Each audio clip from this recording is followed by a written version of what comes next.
আল্লাহ রসুলের ইন্তেকালের সময় মা ফাতেমা কেমন কেঁদেছিলেন কবি ছন্দের মাধ্যমে লিখছেন, একটু মন দিয়ে বোঝার চেষ্টা করবেন, শুনবেন। রসুলুল্লাহর ইন্তেকালে আজরাইল গো আসিলে, মুলাকাত করিবেন বলে নবীজিকে ডাকিলে, নবীজিকে ডাকিলে। রসুলুল্লাহর ইন্তেকালে আজরাইল গো আসিলে, মুলাকাত করিবেন বলে নবীজিকে ডাকিলে, নবীজিকে ডাকিলে। বাগিরেতে বন্য পুরুষে গলারাজ শুনিয়া, ঘর গইতে দিল না নবীর বেটি ফাতেমা, নবীর বেটি ফাতেমা। বাইরে আওয়াজটা শোনার সঙ্গে সঙ্গে মা ফাতেমা আওয়াজ দিলেন। আল্লাহ রসুল বললেন, আমার মা ফাতেমা বাইরে কি অপেক্ষা করছেন, একটু তাদেরকে আমার ঘরের ভিতরে আসতে বলো, ওনাকে মানা করো না। কবি ছন্দের মাধ্যমে লিখছেন, কে ডাকে গো বাগিরেতে, আমি বলি মা ফাতেমা, ঘরের ভিতর আসিতে মাগো, না করিও মানা, না করিও মানা। ওনাকে আসতে বলো আমার ঘরের ভিতরে, ওনাকে মানা করো না। এই কথা শোনার সঙ্গে সঙ্গে মা ফাতেমা ঝরঝর করে কাঁদতে লাগলেন, আর আব্বা জান বোঝাতে লাগলেন, সান্ত্বনা দিতে লাগলেন। বললেন, ও আমার মা, তুমি এত কাঁদছো কেন? আমি যখন ইন্তেকাল হয়ে যাব, দুনিয়া থেকে বিদায় নেব, পর্দা নেব, মা আমাকে তুমি কোন জায়গায় দেখতে পাবে আমি তোমাকে জানিয়ে দিয়ে যাচ্ছি। এই নিশানাগুলো, সমস্ত জায়গাগুলো আমি তোমাকে বলে দিই, তুমি ওই জায়গা আমাকে খোঁজ করে নেবে। এই কথা শুনিয়া ফাতেমা নয়ন জলে ভাসলো, আব্বা বুঝি ইন্তেকাল হবে, তাগার মনে জাগিল, তাগার মনে জাগিল।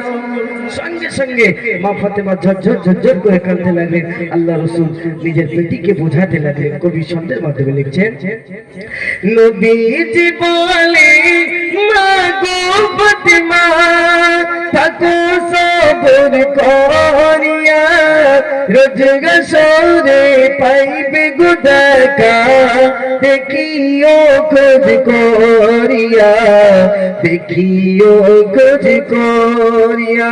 মা কিয়ামতের ময়দানে যেদিন কেউ কারো হবে না মা, ওই সময় তুমি আমাকে সর্বপ্রথম কোথায় খোঁজ করবে, যেখানে আমি আমার সমস্ত গুনাহগার উম্মতদেরকে নিয়ে নেকি বদিগুলো ওজন করবো, ওই মিজানের পাল্লার ধারে আমি ওখানে থাকবো। কবি ছন্দের মাধ্যমে লিখছেন, প্রথমেতে পাইবে গো দেখা, আরাফাতের ময়দানে মিজান যেটাই রয়েছে মা গো, থাকবো আমি সেইখানে, থাকবো আমি সেইখানে। রাসূলুল্লাহর ইন্তেকালে আজরাইল গো আসিলে, মুলাকাত করিবেন বলে নবীজিকে ডাকিলে, নবীজিকে ডাকিলে।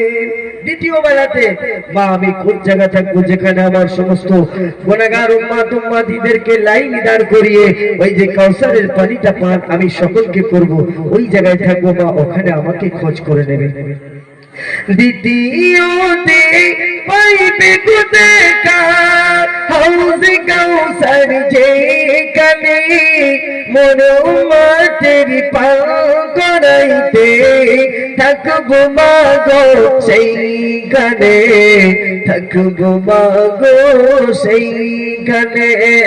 রাসূলুল্লাহর ইন্তেকালে আজরাইল গো আসিলে, মুলাকাত করিবেন বলে নবীজিকে ডাকিলেন, নবীজিকে ডাকিলেন। তৃতীয় বেলাতে মা আমার সমস্ত উম্মাত উম্মাতিরা ওই যে পুলসিরাতের পোলটা হবে 1500 বছরের রাস্তা, এমন করে আমার সমস্ত উম্মাতরা ওই লাইন মানে পুলসিরাতের পোলটা পার হবে, আমি ওই জায়গায় দাঁড়িয়ে থাকবো। মা তুমি ওখান থেকে আমাকে খোঁজ করে নেবে।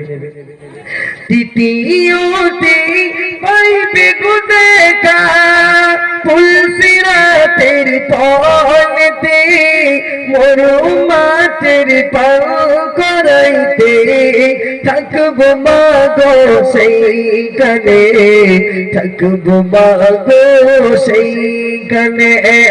রাসূলুল্লাহর ইন্তিকালে আজরাইল গো আসিলে মুলাকাত করিবেন বলে নবীজিকে ডাকিলেন, নবীজিকে ডাকিলেন। চতুর্থ বেলাতে আমার নবী আমাদের সকলকে নিয়ে ওই জান্নাতের ভিতরে আরামায়েশ করতে থাকবে, আনন্দ ফুর্তি করতে থাকবে। ওইখানে মা ফাতেমাকে জানালেন, মা আমি ওই জান্নাতের ওই প্রথম গেটের ওইখানে আমি থাকবো, আমার সমস্ত আমার উম্মত উম্মতিদেরকে নিয়ে জান্নাতের ভিতরে আনন্দ করব, মা ওখান থেকে আমাকে তুমি খোঁজ করে নেবে।